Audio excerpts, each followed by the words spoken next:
Hey, the title of this video shocked me too. Do you see that title? Well, this man, Mr. Dan Pilla, is one of the foremost experts in all things dealing with taxes, tax resolutions, tax solutions, tax issues. You got to hear this. Check him out. Here's how it came to be. My dad had a small business in St. Paul, Minnesota. Okay. Got behind on his employees withholding taxes. One of the most common problems that people have, small businesses have, is with their withholding taxes, their employment taxes. Okay. And my dad got behind. He owed the IRS tens of thousands of dollars. And in 1974, the IRS padlocked the doors. They showed up at his shop. He had a print shop, St. Paul. They showed up at the shop with all of their various revenue agents, and they seized the print shop. They locked the doors. They padlocked the doors. They auctioned the equipment off for a few cents on the dollar.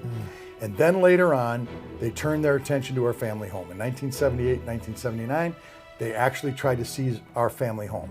And I remember going home one day and seeing my mom sitting at the kitchen table. She had an envelope in her hand from the IRS, and she hands me this letter from the IRS, Jay. And she says, "What do you make of this?" I said, well, I read the letter. I said, well, it looks like they're going to try to seize the house. Wow. And she said, what do we do about it? Well, of course, I didn't know what to do about it. I was 18 years of age. This was about 1978, right?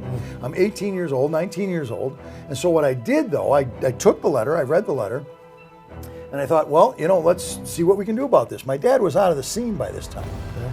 And the reason he was out of the scene, Jay, is because he was in jail. Oh. And the reason he was in jail, I'll tell you why he was in jail. This is the other part of the story that I don't generally talk about, not because it's shameful, just because I just don't. While he was in jail. While he was in jail, your mom gets his letter. They send a letter to my mom saying they're going to seize the house. Wow. So I look at the letter and I say, well, of course I don't know what to do about it. But what I did do is I went over to the local law school law library. And I start fumbling around in the law library. People say, well, how did you know where to go? Well, I didn't know where to go. I stumble onto an area of the tax code that deals with taxpayers' rights issues, limits the power of the IRS. I start reading in this code section that limits the power of the IRS. I didn't get 6 pages into this code section, and I discover that they're proceeding illegally to seize the home. All right, so now I go to the next step. I did what any 18-year-old would do under the circumstances.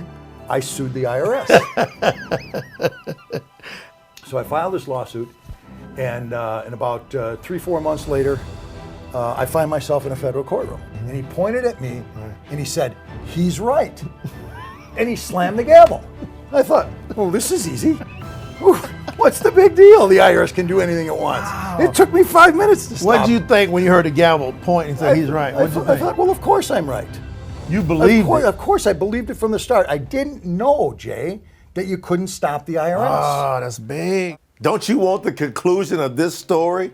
Don't you want to know how this resulted in him winning at 18 years of age against the IRS? Well, I tell you what, you've got to make sure you catch our upcoming live stream. But before he talks about that, he's going to finish that story of exactly what happened in that courtroom that day that allowed him to win against the IRS at 18 years of age. This is going to be phenomenal. This is something that everybody needs to hear because it's about empowerment. It's about enrichment. It's about making sure you have the knowledge when it comes to taxes. In the meantime, you're going to have some questions.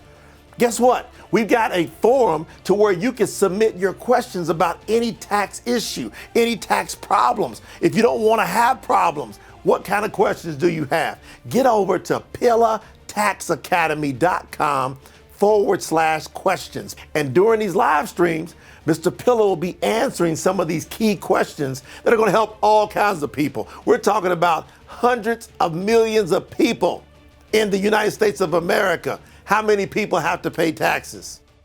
That answers that question. We'll catch you on the next upcoming live stream. See you soon.